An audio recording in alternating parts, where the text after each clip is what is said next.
সময় যত গড়াচ্ছে দেশ জুড়ে সচেতন নাগরিকদের মাঝে ততই বাড়ছে নির্বাচন কেন্দ্রিক আলোচনা ও সমালোচনা। আর এই নির্বাচন নিয়ে বড় রাজনৈতিক দলগুলো কি ভাবছে, কি বার্তা দিতে চায় প্রান্তিক জনগোষ্ঠীর কাছে, তা তুলে ধরতেই ডিবিসি নিউজের আজকের এই বিশেষ আয়োজনে আমরা পেয়েছি এমন একজন অতিথিকে যিনি পরপর 3 বার নির্বাচিত হয়ে তার বিপুল জনপ্রিয়তার প্রমাণ দিয়েছেন কক্সবাজার 1 আসনে। তিনি একাধারে একজন সফল পিতা, একজন মেধাবী ব্যুরোক্রেট, একজন তুখোড় ছাত্রনেতা আর একজন সফল রাজনীতিবিদ। এর পাশাপাশি তিনি বিগত ফ্যাসিস্ট সরকারের গুম, খুন, নির্যাতনের ভুক্তভোগী ও একজন জীবন্ত সাক্ষী। কথা বলছি বিএনপি স্থায়ী কমিটির সদস্য জনাব সালাউদ্দিন আহমেদের সাথে। জনাব সালাউদ্দিন আহমেদ, আপনাকে স্বাগতম ডিবিসি নিউজে। আপনাকেও ধন্যবাদ জানাচ্ছি। আপনি ভীষণ মেধাবী ফলাফলের মধ্যে দিয়ে 7তম আমাদের যে বিসিএস সেটার মধ্যে আপনি সাফল্যের স্বীকৃতি রাখলেন। তার আগে আইনজীবী ছিলেন এবং আইনজীবী সেইটাও আপনি বার কাউন্সিল থেকে আপনি করলেন। এতগুলো পরিচয়ের মধ্যে কোন পরিচয়টা আপনাকে সবচেয়ে বেশি স্বাচ্ছন্দ্য দেয় কিংবা আপনি দিতে স্বাচ্ছন্দ্য বোধ করেন? আমি ছাত্র জীবনে আইনের ছাত্র ছিলাম। ঢাকা বিশ্ববিদ্যালয়ে এলএলবি অনার্স এলএলএম করার পরে আইনজীবী হিসেবে সনদ দিয়ে কয়েক বছর আইন পেশায় ছিলাম। তারপরে ওখান থেকেই বিসিএস পরীক্ষা দিয়ে অ্যাসিস্ট্যান্ট কমিশনার এবং ম্যাজিস্ট্রেট হিসাবে নিয়োগপ্রাপ্ত হয়ে ওখানে বিভিন্ন ক্যাপাসিটিতে কাজ করেছে। ওখান থেকেই দেশনেত্রী বেগম খালেদা জিয়া যখন প্রধানমন্ত্রী, তখন সরকারিভাবেই আমার পোস্টিং হয় সহকারী একান্ত সচিব হিসেবে মাননীয় প্রধানমন্ত্রী। সেখানে 4.5 বছর, 5.5 বছর হবে। তারপরে স্বেচ্ছায় অবসর নিয়ে আবার রাজনীতিতে ফিরে এসেছি। দ্রুত নির্বাচনের দাবি করছে বিএনপি, কিন্তু দলটির প্রস্তুতি কতটুকু? বিএনপি নির্বাচনমুখী রাজনৈতিক দল, আমাদের সবসময় প্রস্তুতি থাকে। সেই প্রস্তুতিটা আপডেট করতে হয়, শুধু হালনাগাদ করতে হয়। তা আমরা নির্বাচনের জন্য সম্পূর্ণ প্রস্তুত। প্রার্থী সিলেকশনের ক্ষেত্রে মাঠের অবস্থা সবসময় আমরা পর্যালোচনা করি। সংস্কার ইস্যুতে আমরা দেখতেছি যে রাজনৈতিক দলগুলোর মধ্যে মত পার্থক্য দেখা দিয়েছে।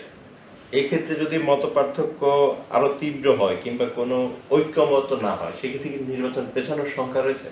দেখুন, সংস্কার এবং নির্বাচন এবং কেউ কেউ এখানের সাথে আবার বিচার কেউ যুক্ত করছে, এটার সাথে একটার সাথে আর একটা কোরিলেট করা, এটা কতখানি যুক্তিসঙ্গত এবং কতখানি অযুক্তিসঙ্গত সেটা আমি বিশ্লেষণ করি। সংস্কার তো এটা ধারাবাহিক প্রক্রিয়া। পৃথিবীর সমস্ত দেশেই, সমস্ত সমাজেই সংস্কার এবং পরিবর্তনের মধ্য দিয়েই কিন্তু সমাজ চলে, রাষ্ট্র চলে। সংস্কারের মধ্যে কয়েকটা স্টেজ আমরা ভাগ করেছি। একটা হচ্ছে নির্বাচনমুখী, অতি আবশ্যকীয় এবং জরুরি যে সমস্ত সংস্কার দরকার, এটাকে অগ্রাধিকার দিয়ে আমাদেরকে নির্বাচনটা দিয়ে দিতে হবে এবং সেই নির্বাচনের মাধ্যমে যে সংসদ প্রতিষ্ঠিত হবে, সেই সংসদে সংবিধান সংশোধনী সহ অন্যান্য গুরুত্বপূর্ণ আইনি সংস্কার সবগুলো আমরা করতে পারব ব্যাপক জাতীয় ভিত্তিতে আলোচনার মধ্য দিয়ে এবং একটি জাতীয় ঐক্যমত সৃষ্টির মধ্য দিয়ে। এনসিপি থেকে বলা হচ্ছে তারা আগে গণপরিষদ নির্বাচন, সংবিধান সংশোধন, দেন স্থানীয় সরকার নির্বাচন, তারপর হচ্ছে জাতীয় নির্বাচন। এই যে সবার পরে জাতীয় নির্বাচন, আসলে এই বিষয়টাকে আপনি কি বলবেন? এখন একটি নতুন রাজনৈতিক দলের পক্ষ থেকে এরকম তাদের দলীয় প্রস্তাব আছে যে স্থানীয় সরকার নির্বাচন চায় তারা আগে, বা গণপরিষদের মাধ্যমে তারা সংবিধান প্রণয়নের জন্য তাদের প্রস্তাব আছে। সেটা থাকতেই পারে। যারা চিন্তা করছেন প্রথমে দিলে ভালো হবে, তারা এটা মাথায় রাখেনি যে একটি স্তরের স্থানীয় সরকার নির্বাচনের জন্য 3 থেকে 6 মাস সময় লাগে। আমাদের এখানে 4 স্তরের স্থানীয় সরকার আছে। এখন সেটার জন্য কি গণ অভ্যুত্থান হয়েছিল? গণ অভ্যুত্থান হয়েছে কেন? হয়েছে বাংলাদেশে গণতান্ত্রিক ব্যবস্থা ফিরিয়ে আনার জন্য, গণতান্ত্রিক অধিকার, সাংবিধানিক অধিকার যাতে মানুষ পায়, যে হারানো অধিকার, সেটার জন্য। সেটা কি স্থানীয় সরকার নির্বাচনের মধ্যে দিয়ে হবে? আর স্থানীয় সরকার নির্বাচনের জন্য যে প্রস্তুতি, সেই প্রস্তুতিটা যদি থাকে, তো হোয়াই নট পার্লামেন্ট ইলেকশন?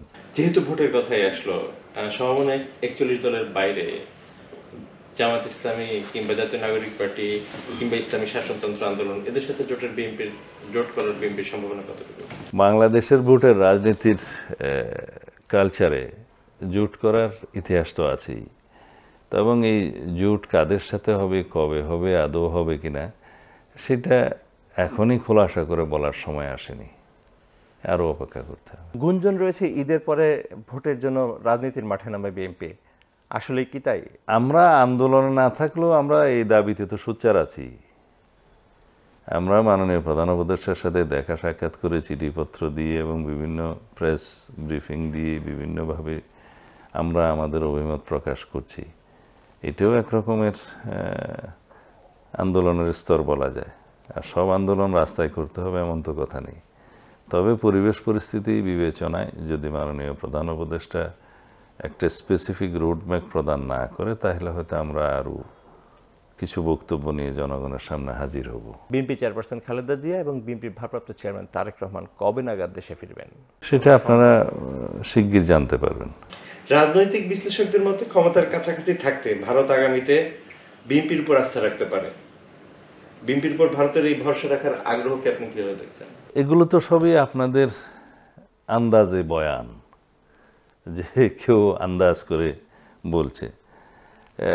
প্রতিবেশী রাষ্ট্র হিসেবে ভারত বাংলাদেশের সাথে সম্পর্ক রাখবে সরকারিভাবে, এটাই তো স্বাভাবিক। তা আমরা চাই আমরা স্বাধীন সার্বভৌম রাষ্ট্র হিসেবে সার্বভৌম সমতার ভিত্তিতে এবং মর্যাদাপূর্ণ, পারস্পরিক মর্যাদাপূর্ণ সম্পর্কের ভিত্তিতে আমাদের প্রতিবেশী রাষ্ট্রের সাথে সম্পর্ক থাকবে।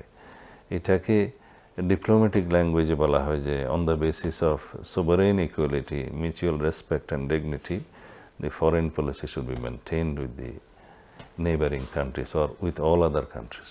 আওয়ামী লীগের রাজনীতি নিষিদ্ধ, অথবা যদি বলা হয় রিফাইন্ড আওয়ামী লীগকে পুনর্বাসন। শেখ হাসিনা যে গণহত্যা চালিয়েছে এটা তো প্রমাণিত সত্য, এবং রাজনৈতিক দল হিসেবে তাদের রাজপথে গণ-অভ্যুত্থানকারীদের বিরুদ্ধে সশস্ত্র হামলার সচিত্র প্রমাণ তো বাংলাদেশের মানুষের কাছে আছে।